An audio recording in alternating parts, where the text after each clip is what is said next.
वजह से दुनिया के सारे मासूम और प्यारे बच्चे मुसीबत में हैं।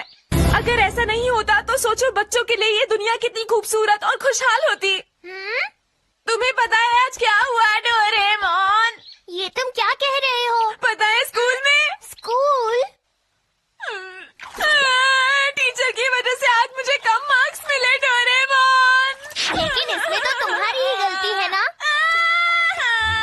अगर स्कूल नहीं होता तो मुझे पढ़ना नहीं होता, पढ़ना नहीं होता तो मुझे टेस्ट नहीं देना होता, टेस्ट नहीं देना होता तो मुझे बुरे मार्क्स नहीं मिलते। लेकिन ये ठीक नहीं है, ऐसे नहीं चलता नोबिता। सब बच्चों को स्कूल जाना ही होता है, इसलिए ऐसा मत कहो।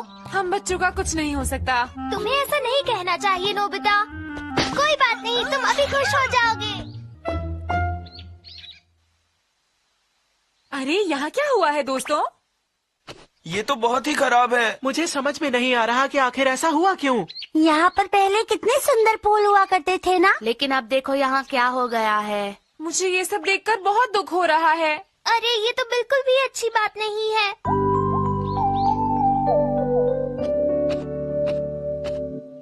भूल गया, मुझे तो अपना टेस्ट पेपर कहीं छुपाना था डोरेमोन। उसे छुपाने से अच्छा है कि तुम उसे कूड़ेदान में फेंक दो। ऐसा करना ठीक रहेगा क्या? तो फिर एक काम करो, उसे गड्ढे में छुपा दो। क्या तुम मेरे लिए गड्ढा बना सकते हो डोरेमोन? ओह, ये लड़का भी तुम ही मेरे सच्चे दोस्त हो डोरेमोन। Wherever Hole! इसे जरा ध्यान से देखो नोबिता, ये बहुत ही बढ़िया गैजेट है। अगर हम इसके डायल को घुमाते हैं तो ये गैजेट अपने आप एक होल बना देता है, यानी एक गड्ढा बना देता है। मजे करो। मुझे उतना ही छोटा होल चाहिए जिसके अंदर मैं अपना टेस्ट पेपर छुपा सकूं। इसमें तो काफी टाइम लग रहा है। इससे अच्छा तो मैं खुद ही गड्ढा खोद लेता हूँ। हाँ? हाँ? मैं इसे बिल्कुल नीचे छुपा देता हूँ ताकि कोई इसे देख ही ना पाए।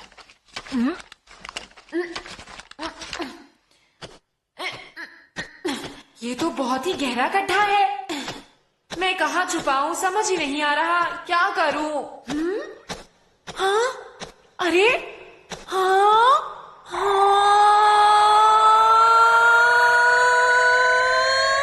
टेस्ट पेपर छुपाने के लिए ये जगह कुछ ज्यादा बड़ी नहीं है।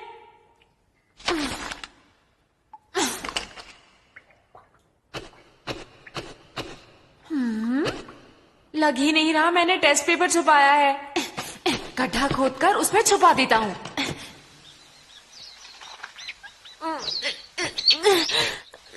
गड्ढा खोदना कितना मुश्किल काम है। तुमने गड्ढा खोदा क्या नोबिता? अरे ये तो सच में बहुत ही बड़ा गड्ढा है। मुझे तो ऐसा लगता है ये कोई खुफिया सुरंग है। ये सच में बहुत बड़ा है। डोरेमोन जरा उस तरफ तो देखो। हाँ, ये तो कमाल हो गया। हाँ, अगर ये इतना बड़ा है तो हम यहाँ पर कुछ भी कर सकते हैं। बिल्कुल सही, हम चाहे तो इसे अपना प्लेग्राउंड बना सकते हैं। इतनी बड़ी जगह को हम छुपने की सीक्रेट जगह भी बना सकते हैं। ये इतनी बड़ी जगह है, हम कुछ भी खेल सकते हैं। खेलना ही क्यों, हम यहाँ पर पूरा शहर भी तो बना सकते हैं ना। अरे वाह, हम यहाँ बच्चों के लिए एक शहर बनाएंगे। और फिर इस बड़े से बच्चों के शहर का लीडर मैं बनूंगा, ठीक है ना डोरेमोन? और यहाँ पर हम सभी बच्चे मिलकर बहुत मस्ती करेंगे। वो सब तो हम बाद में सोचेंगे नोबिता। पहले हमें ये सोचना है कि इस जमीन को कैसे ठीक करें। Mini bulldozer. और अब बारी है शाइनी मॉस की। अगर हम इसे चारों तरफ फैला देंगे तो ये अपने आप बढ़ता जाएगा और पूरी जगह फैल जाएगा। चलो नोबिता, काम हो गया है। कल देखना ये जगह बिल्कुल बदल जाएगी। कल देखना तुम उस जगह को पहचान ही नहीं पाओगे। लेकिन जियान और सुनियो को उस जगह के बारे में पता नहीं चलना चाहिए। हम बस शिजुका को बताएंगे, ठीक है ना? क्यों ना हम डेकीसुगी को भी बुला ले, वो हमें बहुत ही अच्छे आइडियाज भी दे सकता है। डेकीसुगी, ठीक है डोरेमोन। तो तुम कंप्यूटर्स का होमवर्क कैसे करोगे? मैं सोच रहा था कि मैं इंटरनेट पे सर्च करूँगा। हाँ? अरे नोबिता, तुम यहाँ पर? तुम्हें पता है मुझे एक बहुत बड़ी जगह मिली है शहर बनाने के लिए। क्या तुम सच कह रहे हो नोबिता?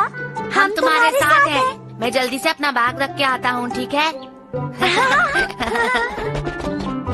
शिजुका, डेकिसुगी, ये बात किसी को बताना मत। जियान और सुनियो को तो बिल्कुल भी मत बताना। हाँ? ये तुमने क्या कर दिया नोबिता? तुम बिल्कुल बुद्धू हो। अब तो इन दोनों को भी पता चल गया है। अब हम लोग क्या करेंगे? अरे वाह, चलो दोस्तों अंदर चल के देखते हैं। अरे डोरेमोन, ये जगह तो बिल्कुल बदल गई है। मैंने कहा था ना।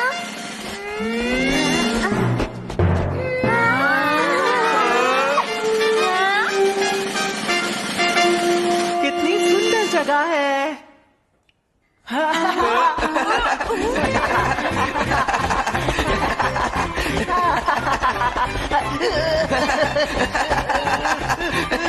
रुक जाओ जियान, मैं ही जीतूंगा, तुम मुझसे। मैं थक गया हूँ। मैं भी थक गया। अभी तो हमने आधा रास्ता भी नहीं तय किया। सुनियो, यहाँ वापस आओ। कैसी लगी तुम लोगों को ये जगह? ये कमाल की है। जब भी मुझे डांट पड़ेगी अब मैं यहीं आ जाया करूँगा। पर यहाँ पर तो कुछ भी नहीं है, ना कोई घर और ना ही फर्नीचर। उसका भी इंतजाम है। हाँ।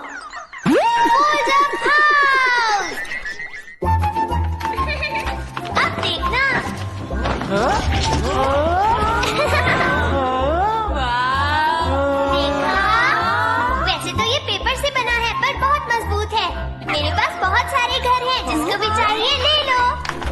अरे वाह! हाँ, ये वाला मैं लेता हूँ। जरा रुक जाओ, अगर हमने इसके बारे में अभी से प्लान नहीं किया तो बाद में मुश्किल हो सकती है। इतना परेशान होने की जरूरत नहीं। ये जगह तो बहुत बड़ी है। मेरे पास दो।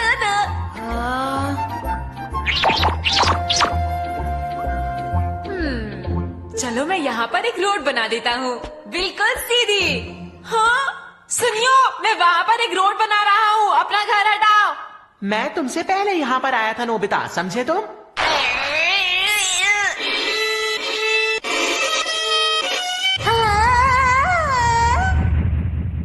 सॉरी, रोड थोड़ी ज्यादा बड़ी हो गई। प्लीज मुझे ऐसे मत डराओ नोबिता। हाँ, ये क्या है? अरे ये तुम क्या कर रहे हो? हाँ, अपना घर हटाओ यहाँ से। मैं क्यों हटाऊं? डोरेमोन, इसे यहाँ से हटाओ ना। तुम्हारे इस घर की वजह से मैं अपना कॉन्सर्ट हॉल नहीं बना पा रहा। लेकिन मैं यहाँ तुमसे पहले आया था। क्या कहा तुमने? अरे बच गए। तुम मेरे म्यूजियम के रास्ते में आ रहे हो दोस्तों। मैं यहाँ पर अपने नाम से एक म्यूजियम बना रहा हूँ। तुम लोग जल्दी से यहाँ से हट जाओ। मैं यहाँ पहले से हूँ। यहाँ मेरा कॉन्सर्ट हॉल बनेगा, समझे? क्या तुमने कुछ और कहा? पर मैंने यहाँ पहले घर यहाँ म्यूजियम बनेगा। नहीं नहीं, कॉन्सर्ट मैंने हॉल। कहा ना म्यूजियम बनेगा। Pocket tornado.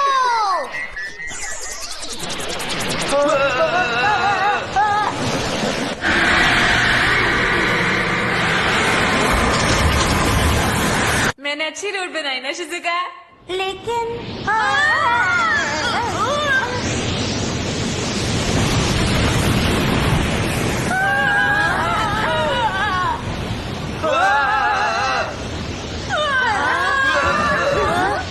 अरे मेरा प्राइवेट कॉन्सर्ट हॉल। मेरा म्यूजियम कहाँ गया? यहाँ तो सब कुछ खराब हो गया। चलो अच्छा ही हुआ, इस बार हम अच्छी तरह प्लानिंग करेंगे, उसके बाद ही कुछ बनाएंगे, ठीक है ना? पहले हम बीच में एक पार्क बनाएंगे और फिर चारों दिशाओं में रोड्स बनाएंगे। अच्छी बात है ना? हाँ, एक बेसबॉल फील्ड भी बनाते हैं। डेकिसुगी का ये आइडिया बहुत अच्छा है। एक बहुत सारे फूलों वाला गार्डन। पर कोई स्कूल मत बनाना। मैं सभी की बातें पूछकर एक लिस्ट बना लेता हूँ।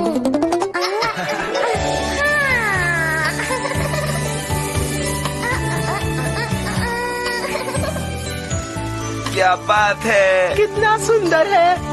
ये सब कुछ सिर्फ तुम्हारी वजह से ही मुमकिन हो पाया है डेकिसुगी। नहीं, ये हम सबने मिलकर बनाया है शिजुका। ये हमारा शहर है। ये हमारा प्यारा शहर है। प्यारा शहर? हमारा प्यारा शहर जो सिर्फ बच्चों के लिए है। ये हमारा प्यारा शहर है।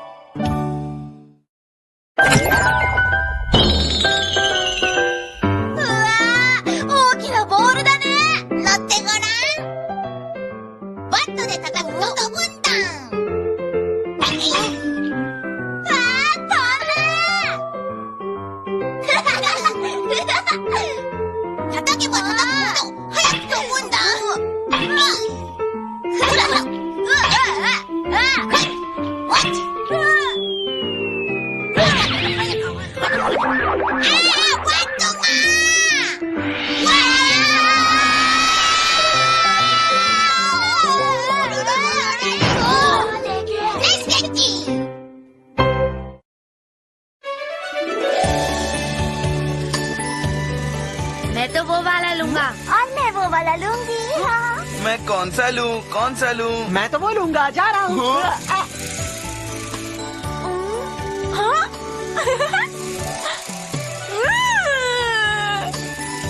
वो ये तो मेरा है। वाह, कितना नरम है। इस पर तो लेटते ही मुझे नींद आ जाएगी। हे नोबिता, हाँ? अरे जियान, तुम्हारा घर बहुत सुंदर है नोबिता। चलो हम अपने घर आपस में बदल लेते हैं। तुम्हें इसमें कोई दिक्कत तो नहीं है ना? पर यहाँ और भी तो बहुत सारे घर हैं। क्या कहा? डोरेमोन, जियान ने जबरदस्ती मेरा घर छीन लिया। तुम कुछ करते क्यों नहीं हो? मुझे पहले ही पता था जियान ऐसा ही करेगा। इससे पहले कि देर हो जाए मैं उसे रोकूंगा। रोबोट पुलिस और पुलिस चीफ बैज, आज से तुम एक पुलिस ऑफिसर बन गए हो नोबिता। हाँ? जब तक ये बैज तुम्हारे पास है, ये रोबोट पुलिस तुम्हारा कहना मानेगी। सच में? ट्राई करके देखो। पीछे मुड़ो। वाह! अब मेरे रहते हुए यहाँ कुछ भी गलत नहीं होगा। अच्छे से काम करना नोबिता। आगे बढ़ो।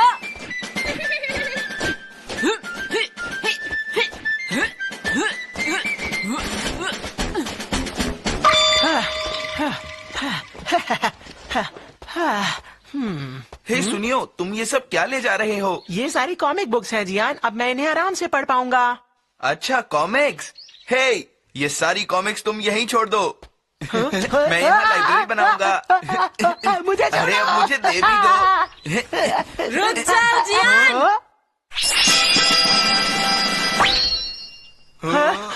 नोबिता, तुम्हारी हिम्मत कैसे हुई? पकड़ लो उसे। तुम्हारा मतलब है ये छोटे छोटे गुड्डे जैसी चीजें मुझे पकड़ेंगी? इन्हें तो मैं 2 मिनट में कुचल दूंगा।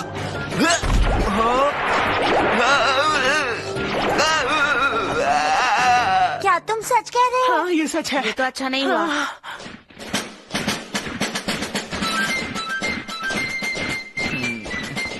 तुम्हें पूरे 10 मिनट की सजा मिलती है। चलो ले जाओ इसे।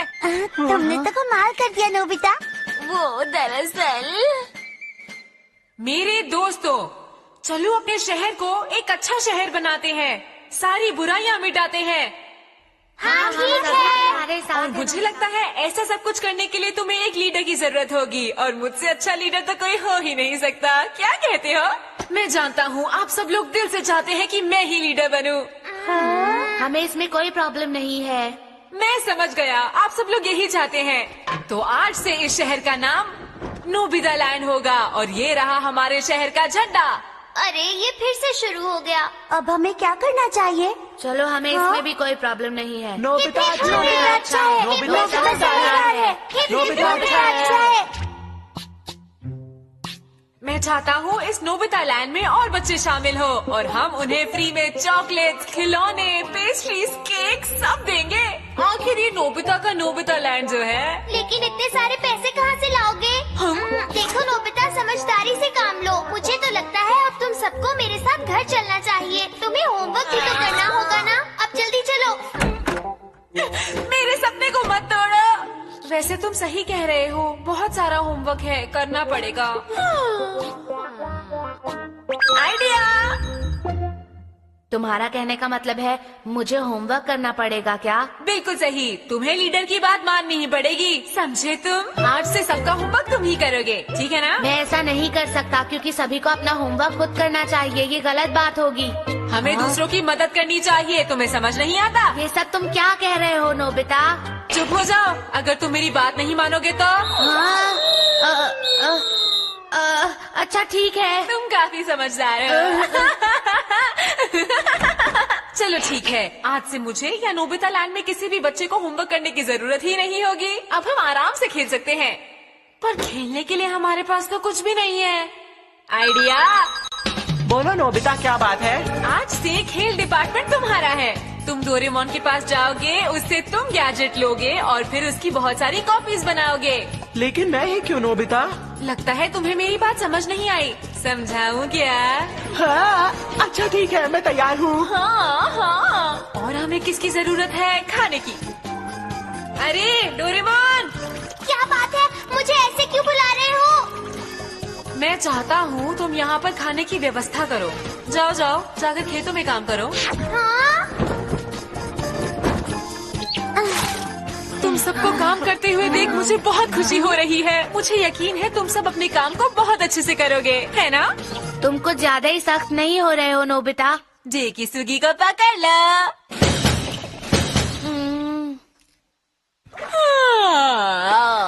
काफी काम कर लिया, बहुत थक गया, अब जाकर सोता हूँ। आओ सिपाहियों, मेरे पीछे आओ। एक शहर में और क्या क्या होता है, तो मुझे और क्या क्या करना चाहिए? ऐसा करता हूँ, अपना एक स्टैचू बना लेता हूँ, वो भी इस पोज में। आखिर ये नोबिता लैंड जो है। ठीक है, तो फिर मैं डोरेमोन को बुलाता हूँ। Hello Doraemon. अब क्या हुआ? अब इसने मुझे क्यों बुलाया? अच्छा सुनो, अपना गैजेट निकालो और मेरा स्टैचू बना दो। नहीं, मैं ऐसा बिल्कुल भी नहीं कर सकता हूँ। क्या कहा नहीं कर सकते? करता हूँ। Bronze statue kit. चलो अब ठीक से खड़े हो जाओ। तुम्हें स्टैचू कहाँ लगाना है?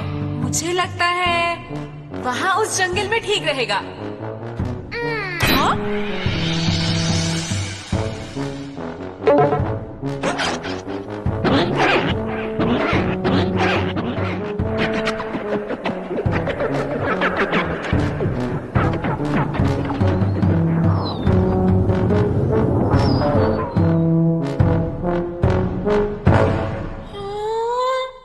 तुम खुश हो गए ना नोबिता? बहुत खुश। हाँ? चलो वापस जाओ और खेतों में काम करो। अरे लेकिन मैं अच्छा जाता हूँ। सारे काम सब मुझसे ही कराते हैं।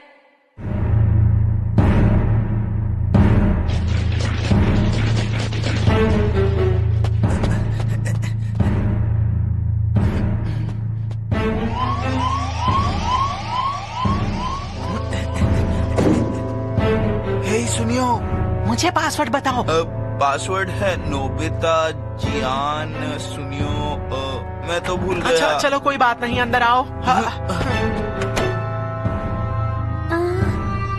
यहाँ आसपास कोई रोबोट पुलिस नहीं है। हाँ, कोई और गैजेट तो नहीं? नहीं, यहाँ पर तो कुछ भी नहीं है। और तुम्हारा किसी ने पीछा भी नहीं किया ना? मैंने यहाँ सबको नोबिता के बारे में बात करने के लिए बुलाया है। आजकल वो बहुत ही गलत तरीके से बिहेव करता है। तुम बिल्कुल सही कह रहे हो। हाँ, बिल्कुल। अरे हाँ, प्लीज जरा बिल्कुल धीरे बोलो तुम सब। दोस्तों, नोबिता ने मेरे साथ बिल्कुल अच्छा नहीं किया है। वो हम पर हुक्म चलाता है, सारे काम हमसे करवाता है।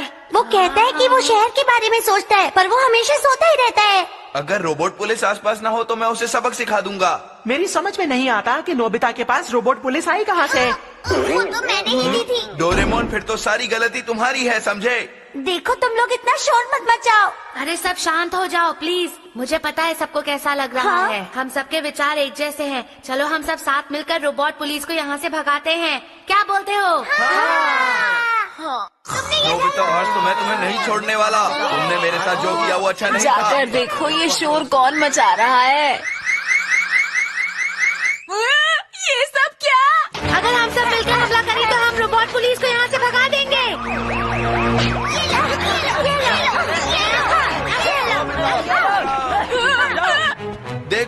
नोबिता।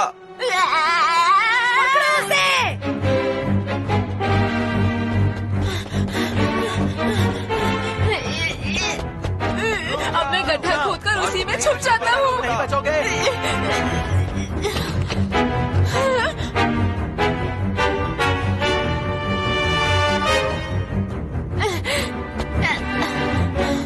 आखिर वो गया कहाँ? वो ज्यादा दूर नहीं गया होगा। हम उसे जल्दी ही ढूंढ लेंगे।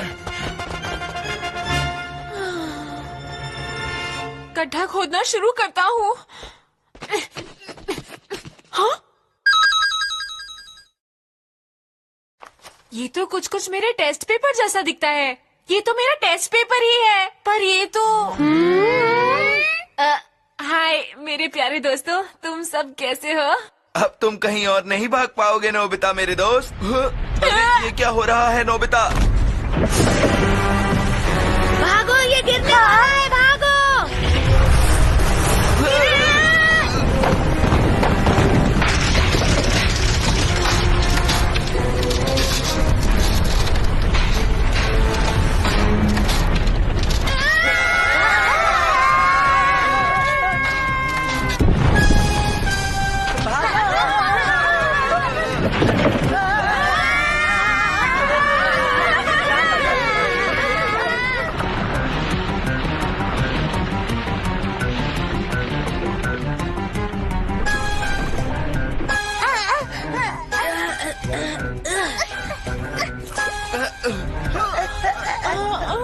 आओ बेटा, जल्दी करो।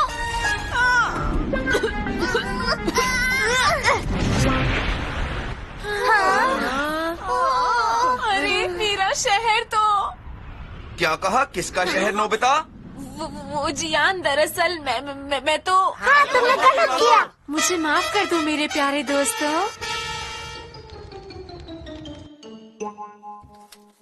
हाँ? नोबिता, ये तुम्हारे हाथ में क्या है, जरा दिखाओ मुझे। मॉम, ये क्या है नोबिता? फिर से 0? मुझे समझ नहीं आता, तुम हमेशा खेलते क्यों रहते हो? पढ़ाई पर ध्यान अपना शहर बनाने का क्या फायदा हुआ? इसे फिर भी मॉम से डांट पड़ी। नोबिता, आइंदा से तुम्हारा खेलना कूदना बिल्कुल बंद, तुम सिर्फ पढ़ाई करोगे। In a quiet village, there lived a boy named Rohan. He was exceptionally intelligent, and his teachers often praised his sharp mind. People admired his ability to grasp concepts quickly, and he had the potential to achieve great success. However, Rohan had a significant flaw. He failed to manage his time effectively. Instead of focusing on his studies, he spent hours playing games on his phone, chatting with friends, and engaging in distractions that added little value to his life. His parents frequently tried to explain the importance of time management, reminding him that time was a valuable asset. Yet Rohan never paid attention to their words. He always thought, I have all the time in the world. I can study later. Right now, I just want to enjoy myself. One day, the annual school examination results were declared. To Rohan's shock, he scored well below average, much worse than he had ever imagined. The same teachers who once praised his intellect now looked at him with disappointment.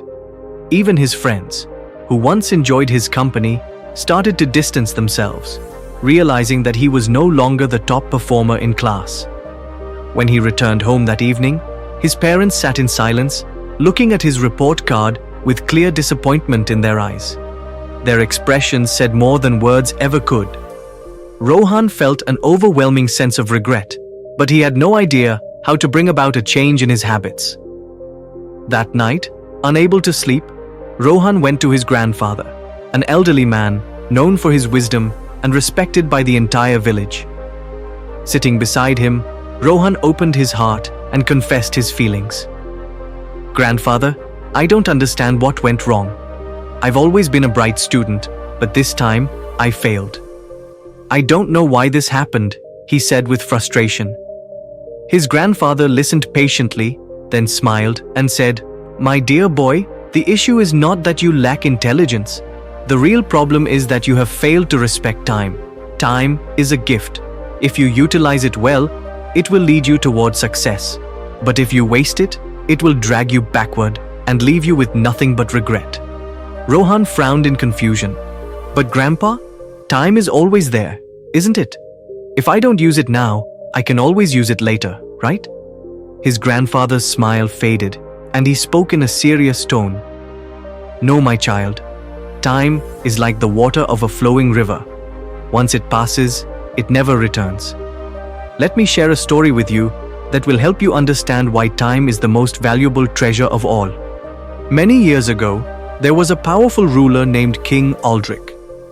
He was one of the wealthiest and most influential kings of his time, with magnificent palaces, vast lands, and countless servants at his command. However, King Aldrich had a terrible habit. He constantly wasted time on trivial things. He would wake up late every day, spend hours in meaningless conversations, and neglect his royal duties. Whenever his ministers reminded him of urgent matters, he would simply wave them away and say, "There's no hurry. I'll handle it later." One day, a wise sage visited the royal court. He observed the king's lifestyle and approached him with a sincere warning. "Your Majesty, you have wealth, power, and everything you could ever ask for. But you are carelessly squandering your greatest possession, your time. If you continue this way, you will one day face immense regret." The king chuckled and dismissed the sage's concern. "What are you worried about, wise one? I have more time than I need. I can afford to do things at my own pace." The sage shook his head and cautioned, "Time does not wait for anyone, not even kings. If you do not value it, it will slip through your fingers, and one day you will realize that it is too late." But King Aldrich did not take the sage's words seriously. Years passed, and the consequences of his actions began to unfold. The kingdom grew weaker, as he had neglected his responsibilities for too long. His enemies grew stronger, and his army started losing battles. His people, who once adored him, began to lose faith in his leadership. As he aged, King Aldrich finally realized the depth of his mistake. He desperately wanted to make amends and turn things around. In search of guidance, he tried to find the sage who had warned him years ago, but the sage had long disappeared. Regret consumed him, but there was nothing he could do. Time had slipped away like grains of sand through his fingers. Despite all his wealth and power, he could not reverse the past. At last, he understood that time was the most precious treasure of all. Hearing the story, Rohan sat deep in thought. For the first time, he truly understood what his grandfather had been trying to teach him. He saw himself in King Aldrich and realized how much valuable time he had already wasted. "Grandfather, do you think I still have a chance to change? Can I still make things right by managing my time wisely?" he asked with determination. His grandfather smiled warmly. "Of course, my child. The flow of time never stops, but you still have the power to decide how you will use the time ahead. If you start making wise choices today, nothing can prevent you from achieving success. But remember, never delay what you can do now. Tomorrow is never guaranteed." From that day forward, Rohan made a firm decision to use his time wisely. He created a structured schedule for his studies and daily activities. He began waking up early, setting goals, and eliminating distractions from his life. Over time, his hard work and discipline started to show results. In his next exams, he scored at the top of his class. His teachers once again praised his intelligence, and his friends admired his dedication. As the years passed, Rohan became a highly successful entrepreneur, inspiring many with his journey. He often shared his grandfather's wisdom with others, reminding them of the greatest lesson he had learned. Time, once lost, can never be reclaimed. Time is the most valuable asset in life. Once it is gone, it never returns. Use it wisely, and it will lead you to success. Waste it, and you will live with regret. The choice is yours. In a peaceful village nestled between lush green hills, there lived a young boy named Rohan. Rohan was smart, driven, and had grand dreams of achieving greatness. But there was one problem. His mind was always racing. Whether he was studying, working, or even having a conversation, his thoughts would drift away, leaving him lost in a sea of distractions. He constantly found himself daydreaming, overthinking, and worrying about things that didn't matter. His teachers and parents often reminded him to focus. But no matter how hard he tried, Rohan's mind wandered like an untamed river, pulling him away from the task at hand. He could sit down to study, but before long, his thoughts would shift to random worries, past regrets, or even wild imaginations of what might happen in the future. One day, as Rohan sat down to take his final exam, the pressure hit him hard. He stared at the blank paper, his mind completely empty. Despite studying everything he couldn't concentrate. His mind kept running in 1,000 directions, leaving him helpless. By the time the results were out, Rohan had failed in 2 subjects.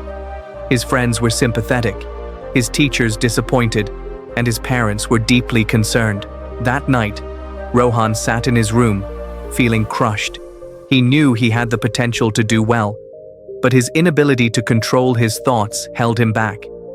It was in that moment that his grandfather, an old and wise man, walked in and asked him what was troubling him.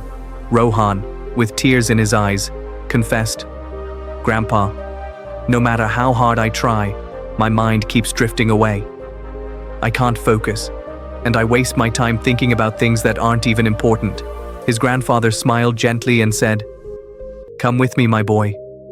Let me show you something that might help you understand." They walked out to the backyard, where a large empty jar sat on a wooden table. His grandfather handed him a cup of muddy water and said, "Pour this into the jar." Rohan did as he was told. Then his grandfather handed him a jug of clear water and said, "Now, pour this into the jar until the muddy water disappears." Rohan began to pour, and slowly, the muddy water began to drain, leaving only fresh, clean water behind. His grandfather turned to him and said, "Your mind is like this jar. If you fill it with negative and unimportant thoughts, it becomes polluted. But when you fill it with positive, purposeful thoughts, the distractions will be pushed out." Rohan paused, trying to absorb what his grandfather had just shared. "But Grandpa, how do I stop the negative thoughts from taking over?" His grandfather smiled once more and said, "Let me tell you a story. A long time ago, there was a young warrior named Arun. He was strong and skilled, but he had a big problem. He doubted himself too much. Before every battle, his mind was filled with worries. What if I lose? What if my opponent is too powerful? What if I disappoint everyone? These thoughts held him back from achieving his full potential. He hesitated, avoided challenges, and started to lose his confidence. One day, an old monk saw Arun sitting alone, burdened by his thoughts. The monk approached him and asked, "What is troubling you, young warrior?" Arun sighed and said, "It's my own thoughts that defeat me before the battle even starts. I can't seem to push them away." The monk smiled and handed Arun a cup half filled with water.